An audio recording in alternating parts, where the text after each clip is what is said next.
大家好，把黄瓜放开水里面烫一烫，出锅没想到那么好吃，很多朋友都没有这样吃过，也没有见过。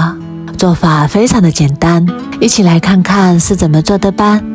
首先准备2根新鲜的黄瓜，往里面加入1勺食用盐，再倒入多一点的清水，先把黄瓜清洗一下。食用盐有消毒杀菌的作用，这样可以把黄瓜表面的杂质和浓残清洗干净，这样吃起来才更加的干净卫生。清洗干净之后，控干水分，放到案板上，把头尾切去，不要。接下来锅中倒入多一点的清水，开大火把水烧开。水开之后，把黄瓜放入锅中烫一下，这样烫一下可以去除黄瓜表面的苦涩味，还可以去除黄瓜表面的农药残留。焯水的时间不用太久，大概30秒左右就可以。烫好之后控干水分，捞出来放到凉水里面过凉，这样黄瓜的颜色会更加的翠绿，而且口感也更加的脆爽。彻底过凉之后，再把它控干水分取出来，然后准备一个干净的保鲜袋，把黄瓜装到保鲜袋里面，然后取出擀面杖，把黄瓜拍一拍，这样黄瓜汁就不会到处乱飞了。把黄瓜敲碎，这样做出来的黄瓜会更加的容易入味，好吃。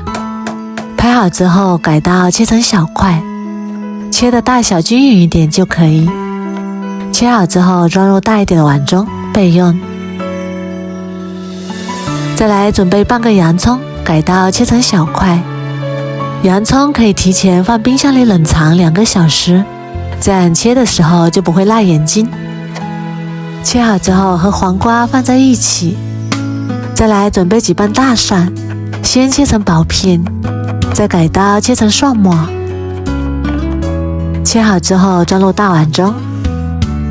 再来准备1把干辣椒，装入小碗中，然后淋上烧开的热油，激发出香味。用筷子搅拌均匀，直接倒入黄瓜里面，再加入1小勺盐、1勺鸡精、1勺白糖提鲜、1勺生抽、1勺香醋，再加入1把炸好的花生米。做凉拌黄瓜调味料也不需要太多，像这样简单的调味料，拌出来的黄瓜更加的好吃，而且黄瓜的清香味也会更加的浓郁，吃起来清脆又爽口。然后像我这样搂着拌，给它拌均匀，这样拌出来的黄瓜更加的入味，也更加的有型。拌好之后就可以装盘上桌啦。哇，好香啊，看起来就非常的有食欲。一道简简单单的凉拌黄瓜就做好啦，它的口感清脆爽口，开胃又好吃。天气热没胃口的时候做上这么一盘，开胃又下饭。做法也是非常的简单，如果你喜欢赶紧收藏起来试试吧。